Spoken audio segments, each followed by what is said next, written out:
Morning and welcome back to the channel. It's Tuesday today and I have just spent the last, what time are we on now? 9:20. Spent the last hour and 15 minutes having a sort out.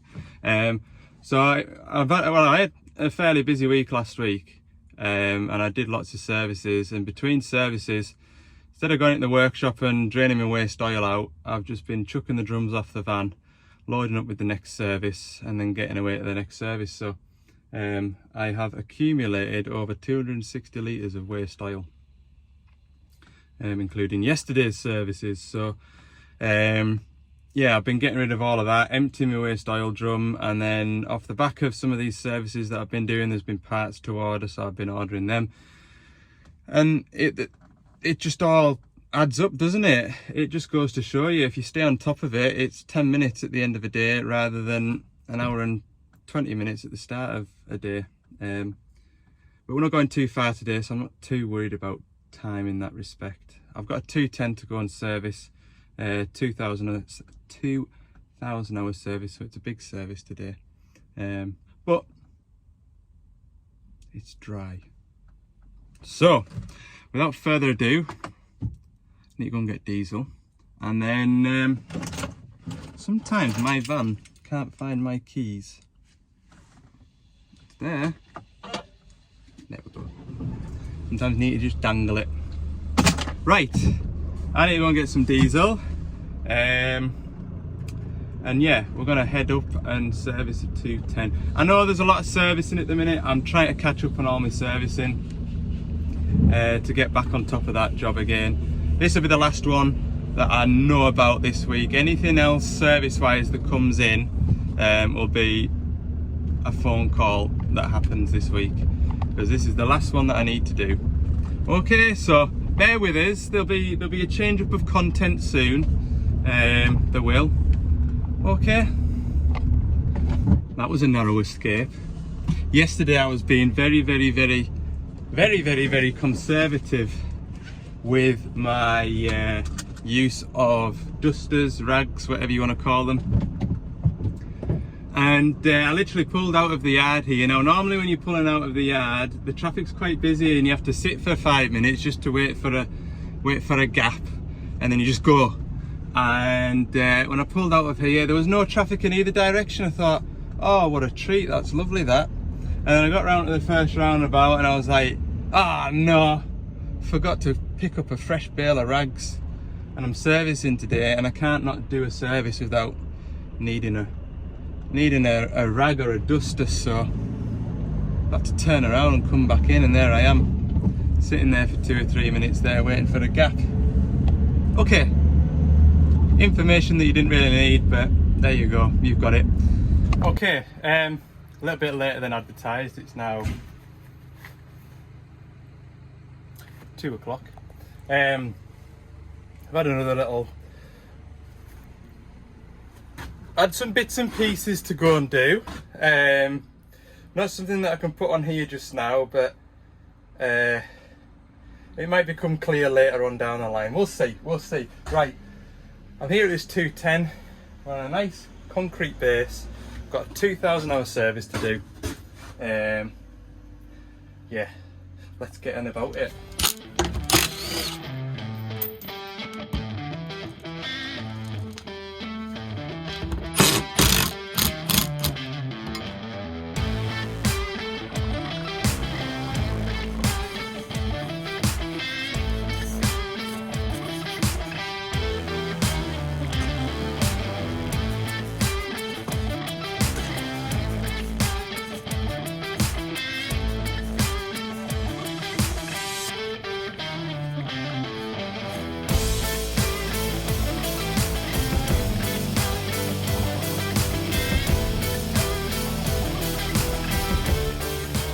My phone keeps ringing and I keep having to stop. Didn't think I'd get any signal down in this yard, but evidently I do. Which is annoying. I suppose it's better dealt with now rather than... I don't particularly like it either when I've got no phone signal all day and then I come back into signal and my phone just goes bling bling bling bling bling bling bling bling bling. and you're like, oh God, which one do I deal with first? Who was first to phone? Anyway, there's nothing major happening. That was just me. Boss on the phone with a couple of little jobs that he's wanting me to go and have a look at in the next couple of days. Now panicking, so that's no bother. Like, I'll slot that into my work that I get. Keep a couple of those jobs in the back pocket as well, because they're both kind of a bit out of the way. So if I can get some other jobs down in the same area, then, you know, saves me running around a lot. Right, where am I up to? Engine oil filter's been changed, so we'll get that chucked in here. Nice empty filter bin. Can you hear that? Phone's ringing again. Oh, it's somebody else this time. Hello? I need to get me bloomin', what's it called? Britney Spears earpiece in, like. That's 14 minutes of me. 14 minutes of my day, and all I'm gonna change that pilot filter. Right, we'll go around far side now. We'll get some fuel filters changed before the phone rings again. I am telling you now, these Dash 7s have self-tightening filter heads. Look at the stuff I've had on that, like. Whew. I'm having to work for me service today. Right. He's got a bag of empty grease cartridges, which is good to see, but it's made a bit of a mess in here, look. Can't knock him for greasing the machine and doing away with the grease cartridges properly. Quite right. I'm going to pull that out of there because I can't get you underneath. I'm going to manoeuvre that rag under there, look. There's only going to be a little bit of diesel leakage, but that rag will soak it up a treat. Right, don't forget, I'll put the water and fuel sensor back in. Save you doing it at the end. Right, is that all done? God, it's filthy in there, look at all the grease.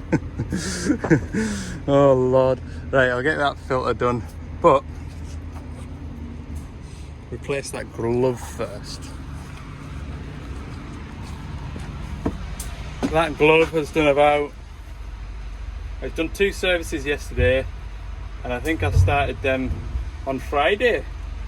They put in a good shift. If anybody wants a set, I'm not sponsored or out. Bodyguards. But I need medium ones, so I've got some mediums on order, but my hands aren't big enough for the large. They're a bit clumsy. There we go. Oh, real mechanics don't wear gloves. You're not a real mechanic if you wear gloves. It's a choice, isn't it? I choose to wear gloves. Personal preference. I don't particularly like having a greasy steering wheel. I don't particularly like having everything at home just tinged with oil and diesel. Personal preference. Doesn't matter if you wear gloves or not. Doesn't affect your capability as a mechanic. Ugh. And if I was in a workshop, I probably wouldn't wear gloves because I would have facilities to... Jeez, oh! I would have facilities to wash my hands. Right, I'm going to need to... that's a double hander, that one. There's me complaining last week about that pilot filter that was super tight. Every fuel filter that I've been to, that I've changed, has been tight as hell. Oh dear, I must be doing something wrong. I bet I'll be off somebody else's Christmas card list if they ever come across a fuel filter that I've fitted. I'm making a conscious effort that I am putting a bit of oil on them, but I'm sure it doesn't make much difference. Right, just give this a bit clean out, and then we'll get some fresh filters for it. It's not done too bad. This one, the fella's been keeping on top of it.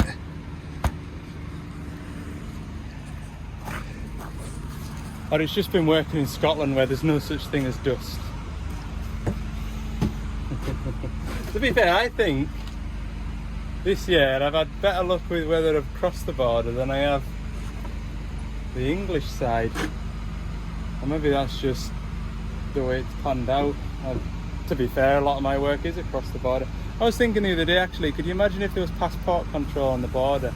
It was when I did that run up to, where was I going? But anyway, I was crisscrossing across the border because that's just the natural route of the roads that I was taking. I thought, bloody hell, like, could you imagine if you had to do passport control every time you popped across and then popped back and then popped across? It'd be hellish, wouldn't it?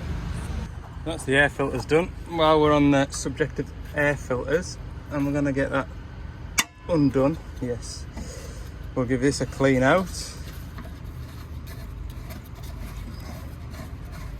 It's like a bit of a pre-cleaner type of job. Give that a swill out.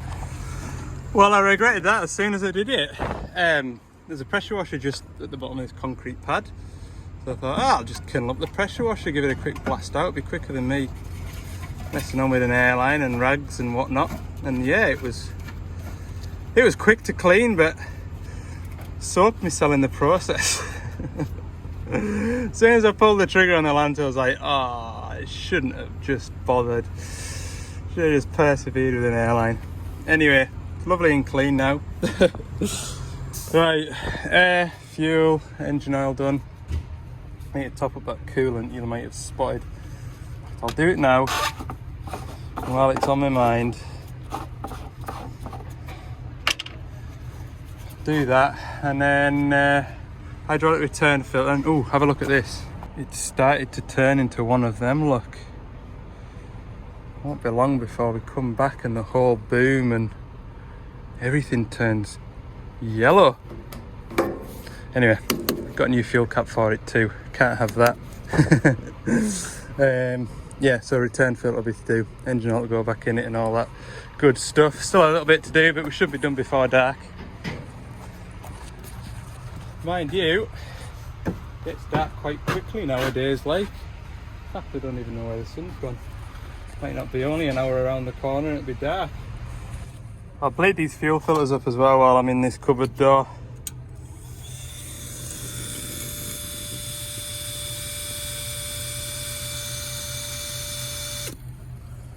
I'll also turn the fuel back on. Somewhere down in here. There it is. That might help. Right, you stay there. I'm trying to do this to show you because I don't often get to show you. Right, there we go.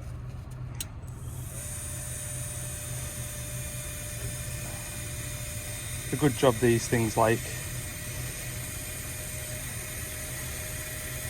Balance that on my knee.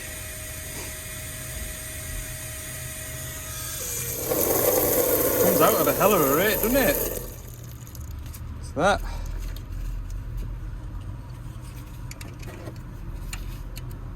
Now it's a different story for this one on the top. This one you have to be very quick. So I'll not film this. There you go, look, very quick. Only made a little bit of a drip. Lock that off. And we'll just give it a pump now, and that'll fill the rest of the fuel line up. Push it all back through to the tank over there.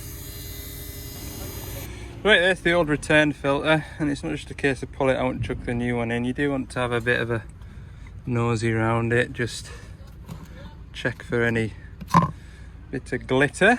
Looks okay, but I'll have a closer look when I get it down anyway. That's generally what I do. Pop the new one in. Then 50% of the time what I forget to do is put this in. And it's only when I get it all back together, go to pick that up to have a look over it, I go, bugger, not put that back in the tank. Right, we'll get this ring of bolts done. Right, that's me engine oil back in. I've finished with all the oils. I've put this end, or up on the top anyway. Just got the track motors to do. I've been having a look over the engine just to see if I can see any evidence of a coolant leak, because I've topped that water up, but can't see out. This machine doesn't have EGR, so there's no EGR cooler, so it can't be disappearing through a leaky EGR cooler. Yeah. One of life's mysteries, just newness, that's all it is. Just newness, we'll keep an eye on it though. Perfect level. Get that back in there. There we go. I used to use a bar doing these, and then I got this ratchet and God, it's handy. Right, top bunk. Right, sometimes with these you can just do one great big pump and it fills the whole gearbox. Are you ready? 1, 2, 3.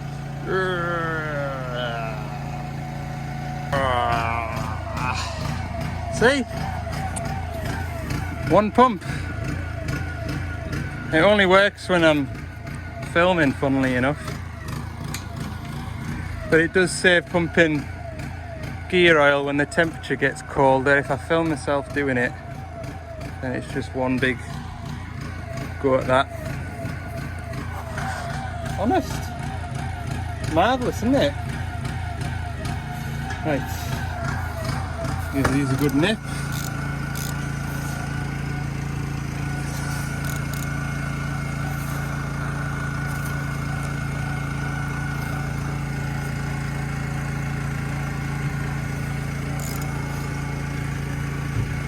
There we go. Did I do that one? Yeah. Right. 2 filters left. Just remembered, 2 filters left, I'll show you. Oh, that light's on, it makes everything look filthy. This is the last 2 filters. We've got one here. Inside cab filter. That was quite mucky, that, wasn't it? Oh, there was a key in there earlier, but he's taking it. I'll have to go and get my key, hang on. There we go, here's the other filter. They are 2 different types, so you can't get them wrong. You'd be doing well to fit that one inside and the inside one outside. Tell you what, you'll have probably noticed it in the background, there's a pressure washer humming away. Well, it's not really humming, is it? And there's nothing more irritating than listening to a petrol motor just sort of doing that there. Bloody irritating. But I tell you what, I'm not going to complain because it has been really refreshing to service a digger on concrete. It really has. You're not dragging your feet in the muck, and your boots aren't twice as heavy because they've collected all the muck. Very good. Right, I can't do this with one hand, it's really annoying me now. I'll join you when I'm starting it up. Okay, we're done now. Let's turn this on. The radio's gonna play and I can't do anything about the radio. Oh no, I can. There we go. I was gonna say, the old machines you had like a keypad here to mute the radio, so as soon as I turn the ignition on I'd mute the radio, whereas now you have to wait for the screen to load up and then press that there and then press that there. But turn that off as well. But I'll just reach around there and did that. Right, where am I at? Let's see if it'll start. Oh, there we go. Lovely. I'll let it run. Go into the service menu, not the service menu, operator menu. Don't know why I clicked monitor in. User menu, maintenance, expendables management, and we'll reset these. In fact, they'll pretty much all be to reset because it's a 2,000 hour service. That's the phone again, good night. Right, there we go, that's it all reset. That was a quick call. What can I show you with this? We're up and running now. Service is being reset. Yeah, so remember I was telling you about setting up a attachment. You've still got the same keypad arrangement down here, ever so slightly different. This used to be a telly button, it's now got a music symbol on, but it's exactly the same. And you press your work button and you can scroll to one-way, two-way, lift mode. Lift mode gives the valve chest an extra 50 bar for when you're lifting. And that's pretty much all it does. And it puts it into, I'll show you, work mode, lift. It changes that now, and you get your weightlifter on all the time. So you wouldn't normally dig with this. Go back to dig mode, and that weightlifter disappears, and we can press power up button, and that's giving you your weightlifter. So like I say, if you're in heavy digging, obviously you should be in dig mode for heavy digging, and you just wanted to get through a bit of rock that's a bit heavy going. As you dig in, press that button there, and that'll up your pump pressure. In fact, I'll be able to show you monitoring. Just bear with us a sec. So if we're looking at the pump pressures there, if I dead end this boom, we have got 360 bar-ish. If I press the weightlifter,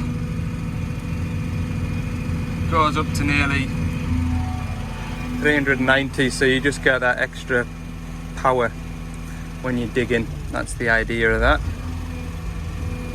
But I wouldn't recommend digging in lifting mode anyway, because the machine won't be designed for 390 bar all day long. There we go. Right, we'll go around and check levels that I've just started it, and that'll be this machine service stuff. We've done all right. It's still daylight, although the moon's coming out. Look. Wait, I nearly forgot. Do away with that. That's because I put that on my shelf rather than in my servicing box. Nearly ended up on the jobs to do list again, that job. Oh, you've ruined the best part of that digger. Come on, get all the comments out. Ruined the best part of the digger. Best thing you'll ever touch, that. Right. It's a good fit, that. Hell. There. Job done. Right. You'll be pleased to hear that is the last service for the foreseeable, and what we'll be on with tomorrow. Can't decide what to do tomorrow. See how we feel in the morning. To be honest with you, I might have a starter motor job to go to in the morning, depending on if I get a phone call back from that fella there. So that may determine which direction I turn when I come up the yard. See you in the morning. Morning, welcome back. I'm doing a bit of van maintenance, or trying to. I have never had such hardship in fitting wiper blades. So these are the genuine ones, and they look like that. And it took me a while to figure out how to take them off, but I worked it out. And I've got to try and fit these, which are Valio ones. Anyway, I ended up watching a YouTube video on how to do it, and I managed to get that one to fit. I can't get this other one to fit. Bloody hell. Here's the phone now. True story, they are the devil's work. They are the devil's work. You might have noticed I've got 2 packs. One set was from Euro Car Parts that I got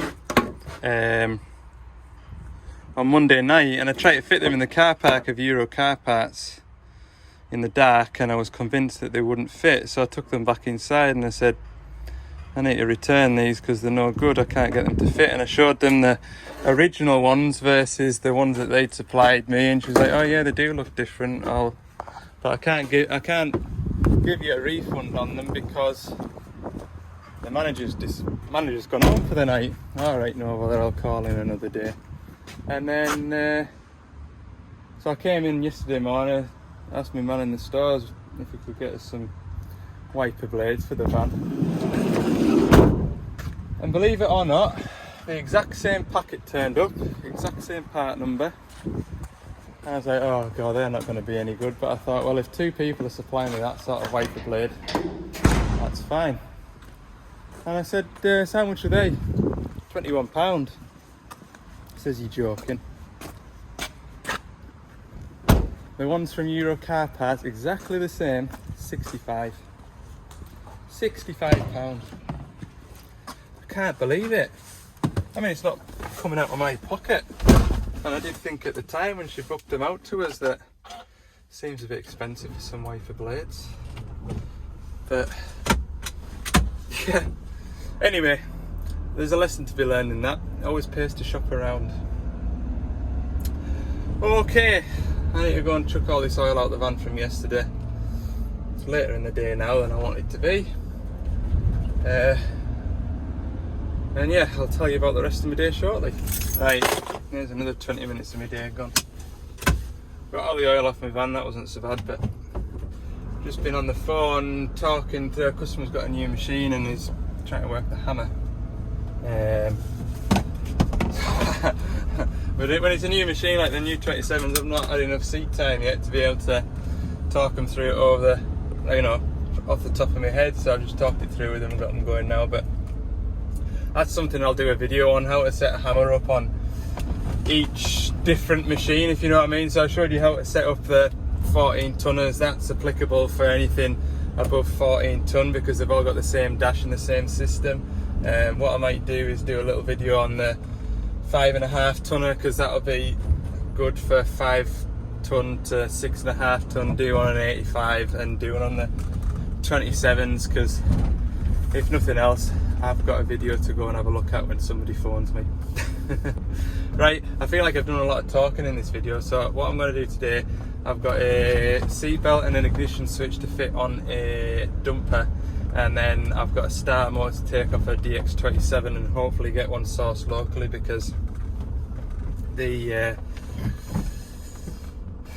one from the genuine one is eye-watering. It is, and that's probably because don't sell them, so they need to put a bit of money on them to make it worth the while keeping them. Maybe, I don't know how it works, but yeah, let's go and get on with the day. God, it's 10:30 already. So last week or the week before last, when I was busy, one of the lads from HQ came through to this site that I'm on just now. There was a 9-ton dumper, had a water leak.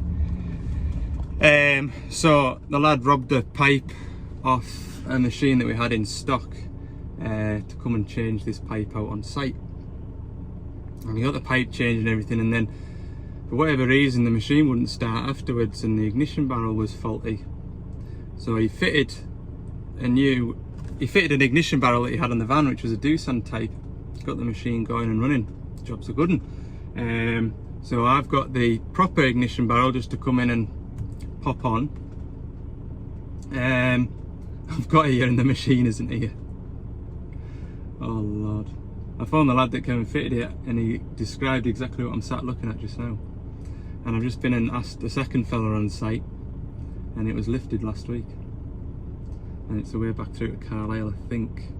But the hire companies, I've been on the phone to them in between, and they're just trying to find out where it's gone to, just to make sure that it's not at Carlisle. I don't want to go back through to Carlisle from here if it's just moved to another site over there, you know. That's a bit of it's partly my fault. I should have double checked.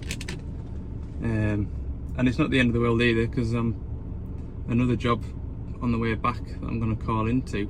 I just thought I'll come and get this job done and go and get that starter motor taken off that machine and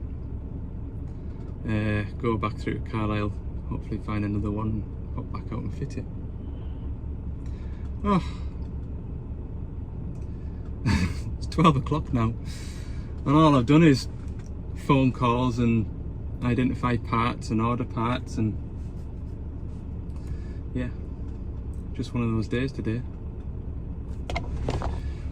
Okay, that's my without swearing mess up.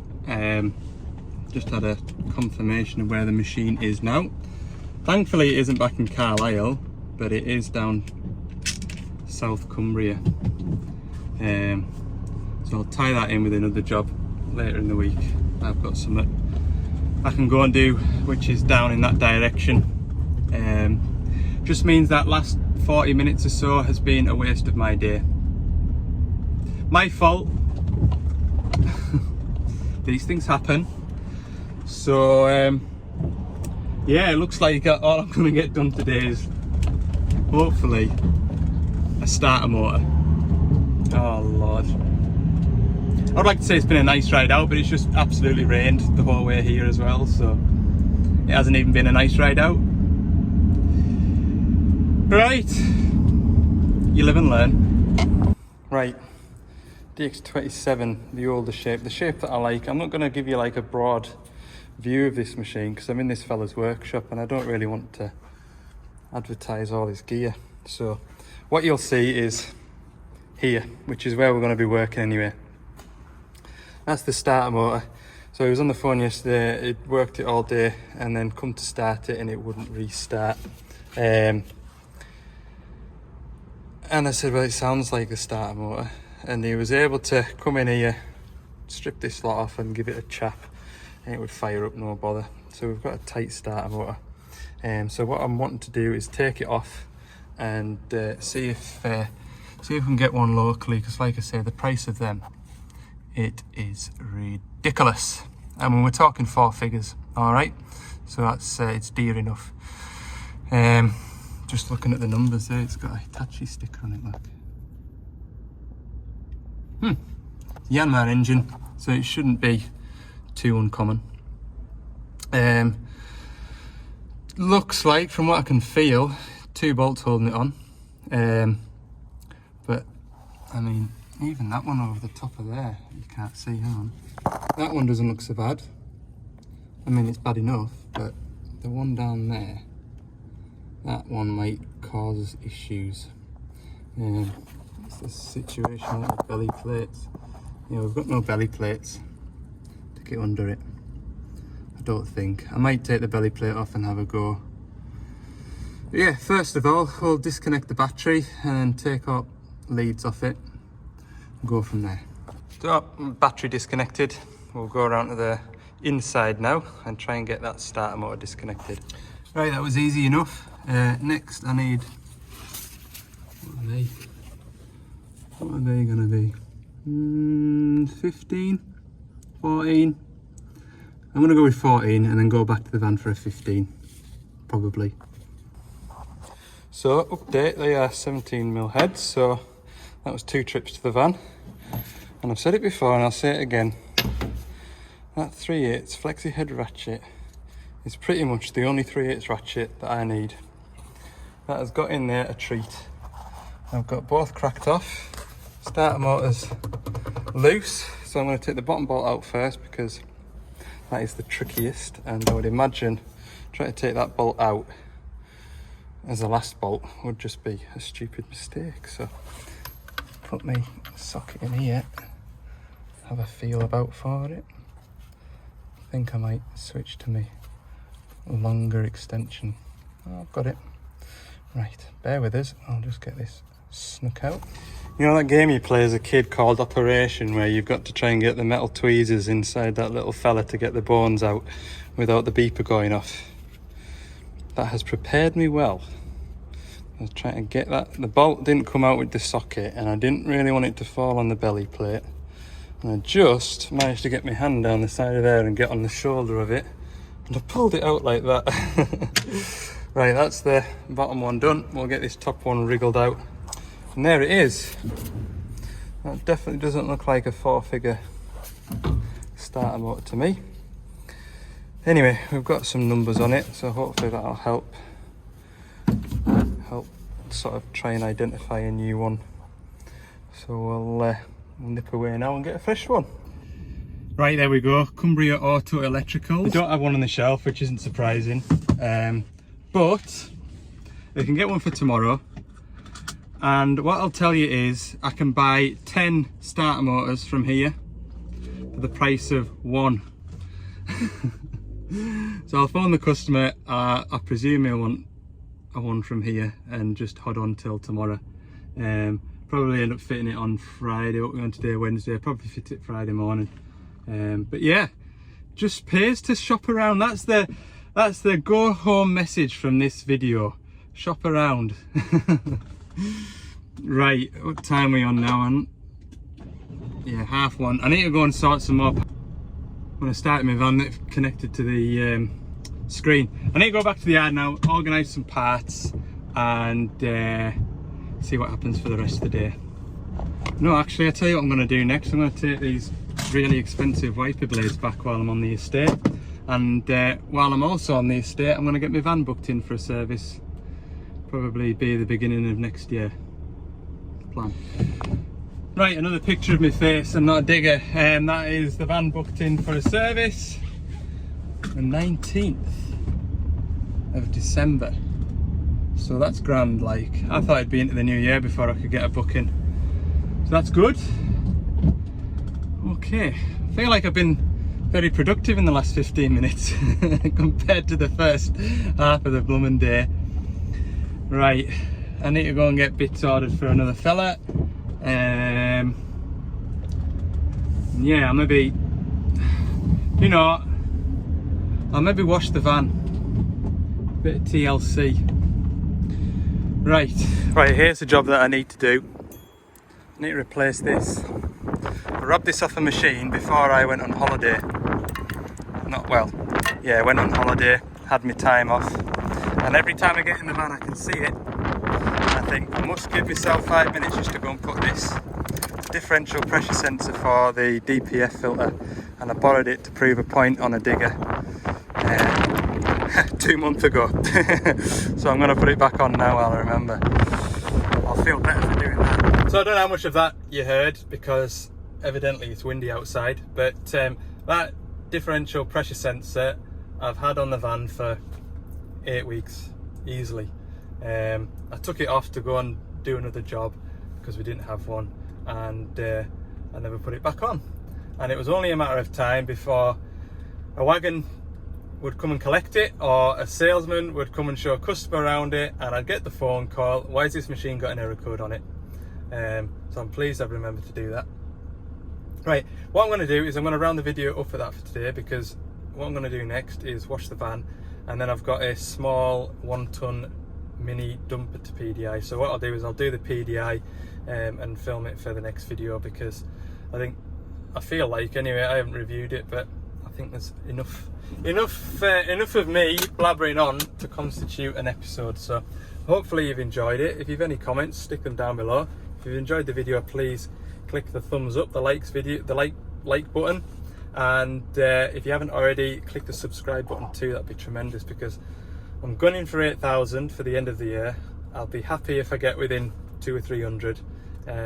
But yeah, subscribing to the video, it doesn't cost you as a viewer anything. It just means that you get notifications when my videos go online, and for me it helps because it lets YouTube know that people are willing to watch my videos, so they go, well, if they want to watch it, we'll see if anybody else wants to watch it. So that's how it kind of snowballs. Thanks for watching. I'll see you in the next one.